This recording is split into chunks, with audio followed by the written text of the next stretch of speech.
Welcome back to Final Fantasy IX. We're back with the other group of our party. It's everyone's okay apparently. So have they just been Yay. standing here for the past, 3 hours? Well, you see, they lucked out, and the rainwater in Burmacia, as it happens, is rejuvenation spring water.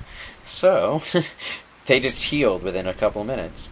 Yeah, pretty soon Burmacia will just build itself. Yeah, so I think that the implication is probably that these things are happening at the same time, but, whatever. Yes. I think it is. Yeah, it's all time-lapse stuff. And now back to Dagger. Actually, no. Oh, you tease me. All I see is a load screen. Those load times. Woo. Oh, wait, okay, so the little thing above your minimap, that's the chocograph you have equipped at the moment? Yes. Okay, Yeah, it never goes away until you actively de-equip it. okay. It's a good thing we keep all of our items in hammer space, or the Alexandrian army might just have confiscated it when they great arrested the inventory other god. half of our party. Wouldn't that suck, though, if you had a shared inventory with half your party and then half the party gets arrested and all their stuff gets taken? My ultimate weapon. There are some games where you do where you get arrested and they actually do remember to take your shit away and you have to go find it. Yeah, usually in a chest 2 feet to the left of your... So it's not much better. But yeah, well, actually, at least it's not like the first time you get arrested in Chrono Trigger, where they just let you keep your sword in jail. All right, whatever. Hey, to Dalton's credit, the only time I ever fucking say that, he takes your stuff and puts it in a box and 2 feet down the hallway.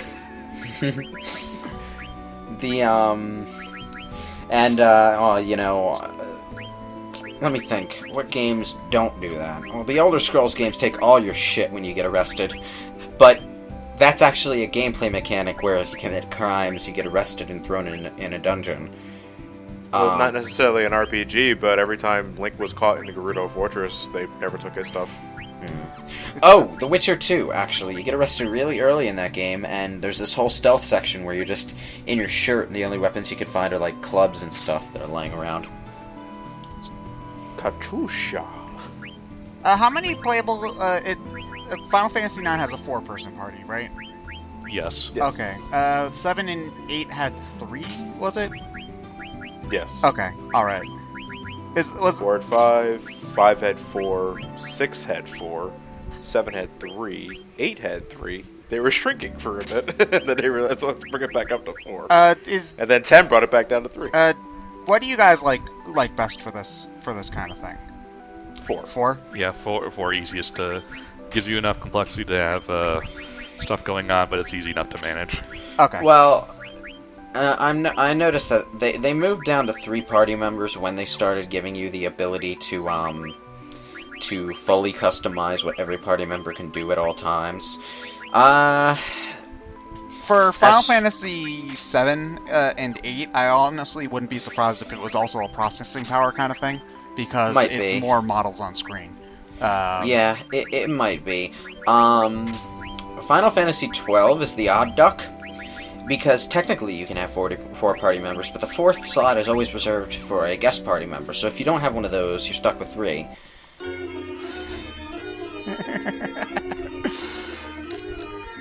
And I figure since I'm right there. You only get to control the guest party member in the international version too, which we didn't get.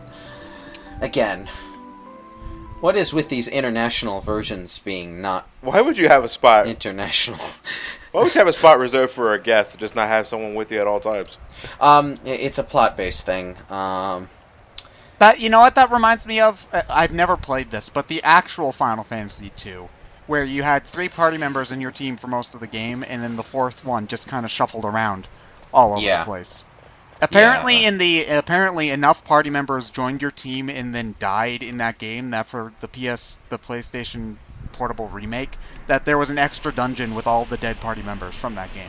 So, yeah, it was just I think they died and went to the dungeon, and there was this whole side adventure where you fought the light side of the Emperor and stuff. Yeah, or something like that. I'm never gonna play Final Fantasy II for myself because that sounds like one of the most stupid leveling up systems I've ever seen in any video game ever. Well, you say that, but it's really just bad for a turn-based kind of game. Well, because it's exactly the same kind of system that the Elder Scrolls uses. Yeah, but like from what I've heard, the best way to grind HP is to have your characters attack each other or stuff like that, and it just sounds frustrating. That's why I say it's no good for a turn-based game, because you're going to take hits in a game like Elder Scrolls. It's just unavoidable, so your HP is going to go up. In a game like Final Fantasy II, you're not necessarily going to take hits with every battle. In fact, most of the time, the random battles are just going to end before any of the enemies get a shot in. Yeah. So, in order to level up your HP for all three of your party members, well, obviously you're going to be stuck attacking yourself in order to compensate for the fact that the enemies aren't attacking you, and aren't necessarily attacking all your party members. Now, Cleyra's trunk is really the viable place to have Quina in your party. Because you learn 2 blue magics here that are pretty useful. One is from the Carrion Worm, which gives you auto life. Oh yes. Ooh. If you manage to eat it. And the zoos, the birds, will teach you White Wind. Ah, man. Auto life. That reminds me of something that pissed me the fuck off in Type 0, which I just started playing a couple days ago. At the beginning of the game, your party starts off with life bracelets that give you auto life permanently. Wait, you get auto life at the very beginning of the goddamn game? Yeah, auto life permanently on all your party members, and then stuff happens and your bracelets shatter, and you can't make any more of these things, so you're stuck actually dying for the rest of the game. It's like, they pull a Metroid Prime at you. Okay. It's just the dumbest explanation for not letting you die during the tutorial stages that I've ever seen. A taste of power. A taste of power that you're never going to get back. Hey, did they like throw? Do you know? It reminds the thing that reminds me the most of is actually also from Final Fantasy 13, the fucking gravity bracelet. Or, not bracelet, gravity thing. You never actually see what the device looks like. Lightning has this gravity thing, and she does all this cool CG stuff with it in the early cutscenes, and then it breaks about 10 minutes after the start of the game. Well, that's because she needed to do cool trailer shots at the very beginning of the game, and then... Yeah, but they made it look so much like you were going to be able to do cool shit with this gravity thing, and then they break it, and then you never get it back. And it's like, what does this thing exist for? Oh, it's basically a big underline to the poorly defined technology of the setting that explains how Hope's boomerang folds up so tight, and how Snow has a magic-powered trench coat so that he can punch things better. When you say it like that, it almost sounds stupid. It is stupid! I'm not sure if we got into this topic beforehand, but is there any reason why characters don't perform their victory animation after certain battles? No clue. In certain battles, yeah, actually. Garnet, for example, when she loses her voice, because she's grieving, never performs her victory animation. Yeah, well, Vivi there didn't perform her victory animation at all either. Vivi is currently in psychological turmoil over the Black Mages. When they don't perform their victory animation, it's always during a point in the game when that character is subdued. Does Zidane do it when he has his whole thing later on in the game? Zidane's whole thing later on actually never gives you an opportunity to see victory animation, so... oh, yeah. I forgot about that. So, yeah. Like, he has that You're Not Alone theme playing, and he just flows from battle to battle with no victory animations playing, so... Okay. Alright. Ugh. I hate this enemy. So much. Oh, God! Azul! So wait, what would happen if you had Kina eat this guy? Well, Vivi wasn't... Would Kina eat Vivi? I guess. Oh, wait, you're doing it right now! Oh. You bastard! Okay, so here's the thing. This enemy eats you, which is basically a banish spell, in effect. You get your party member back just fine at the end of the battle, but they're unless Kuda eats it! But they're permanently out of the battle Do they get experience at the end? No. Oh, no. They're considered ejected. There's no way to get them back, and they're considered ejected from the fight. I think if you lose the fight while they're eaten, you'll be fine, though. I'm not really sure how that works, and I might be mixing that up. Oh shit, Vivi's not there. This thing has a really quick digestive system. Damn. Vivi climbs out the depths only to be discovered to still be in Quinna's stomach. Yeah, and this is, and because of the banishment spell, this is actually one of the most annoying blue magic spells to get, because sometimes the monster just eats Kina. Yeah, it's like, eat me. No, I eat you. Of course, when that happens, you have no recourse but to kill the bird, get Kina back, and then he learns every blue magic that Quinna knows. and then run around in circles for like 6 years until you find another buzzard.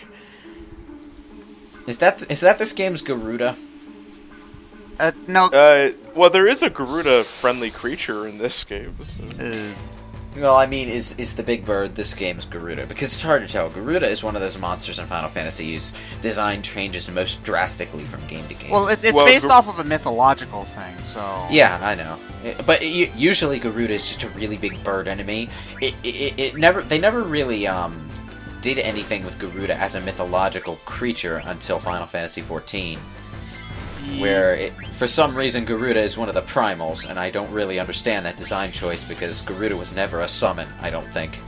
Yeah, I'm more familiar with the SMT version, but that's just because I've probably played more SMT than I have Final Fantasy, so... Yeah. He's pretty good. He's a pretty good monster, though. You should have him on your team sometime. Yeah. Garuda is just one of...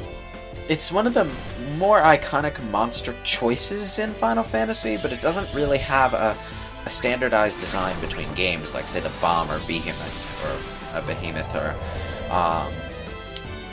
any of those. Are you supposed to attack the jewel as opposed to the body of that thing? Yes. Okay. Oh, The jewel's a jewel, it just lands on the floor. Yeah. Oh, you got abilities. Cleyra is the point at which the random monsters start to get a little more complicated. Wait, you have everybody in the back row? Yeah. Well, then, aren't they all technically in the front row? No. But if there's only one, but if they're only one row, then they're in the front row. There's only one row, and it's my row. I think I've had this specific rant before, but yeah. Well, some games work with that logic, other games don't. But yeah, but in a lot of games, when the front row is taken out, or when the front row doesn't exist, the back row is treated as the front row. Not so in Final Fantasies 7 or 9. Yeah. I think 4 was the last Final Fantasy to force rows on you. To force rows? Yeah, because the character in the second and fourth spot were always in the back row unless you switched it up. Then it was the first, third, and fifth characters that were in the back. Yeah, you could. Yeah. Well, that's just because they had 5 characters and they didn't want. But yeah, it was having forced rows was kind of annoying, but it's just so. Yeah, I always labeled them as the Rosa and Rydia spots. Well, no, I had Edge in the back row because he has a boomerang. Well, it is kind of annoying because, but only to a certain extent in 4 because your party members are pretty much decided for you in that game. Yeah. So it's always balanced for that arrangement. For that game it's fine. It's just in other instances, like again, if you've got a team of 4 physical attackers, I don't know why you would, but if you did, you don't want any of them in the back row because then they're just wasting their potential. So yeah, you know, the job system in 5 would have been hindered by forcing rows on the party. Yeah, that is one thing I do like about Final Fantasy though, is that they. Somehow, even though the battle systems vary so wildly from game to game, for the most part, they all still seem to feel very familiar and connected. Oh man, I think you might have just summed up why people hate modern Final Fantasy games. Well, again, I said for the most part. It's just like ever since 10 was the last. 10 and 10.2 were the last ones to have really familiar battle systems. Ever since that, everything has gotten so weird. Complicated. What are we fighting? Yeah. What are we fighting? What are we fighting? What are we fighting? It's a Caterpie. The carrion worm. No, it's a Caterpie. You eat to get. No, it's not a Caterpie. What are you? That is very much a Caterpie there. The Caterpies are not this big. Okay, well. Oh man, you would love the caterpillar monsters from 8. They're just like chilling, like laying on their back, leaning up, looking at you. They look like the caterpillar from Alice in Wonderland or something. Okay, so you gonna catch it, Ryan? I mean, Butterfree's a pretty good Pokemon. I mean, I know it gets kind of useless after like the 4th gym, but it's still Well, if our sentimental. Pokeball was Quina's mouth, then yeah, we're gonna catch it. This is the part where you continuously whack a monster with Vivi's staff until Kina succeeds at eating it. Oh man. And then you just have everybody up. Trouble juice. Ew. Oh, the trouble stat. What does that do again? I forget. I don't think I ever get that, actually. Give me a moment, because, yeah, I rarely run into trouble. Yeah, it's one of the game's more obscure status effects. Is a negative status effect. When inflicted, a character will share half... Oh, that's right. When a character under trouble status gets hurt... When a character in trouble status gets hurt, everyone else shares the pain. Oh, right. Oh, I love that. You're trying to whittle his health down with Vivi so much that you kill him. He probably did just enough damage to kill it. Yeah, the window of opportunity for eating with Kina is a bit restrictive, very restrictive, in fact. As a matter of fact, unless he's trancing. Yeah, when trancing, Kina has a higher eating threshold. But you know, what are the odds Kina is going to trance when you're trying to eat something? I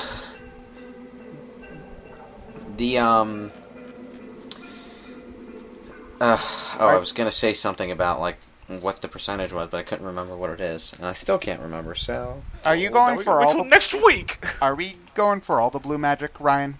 No. No. Okay.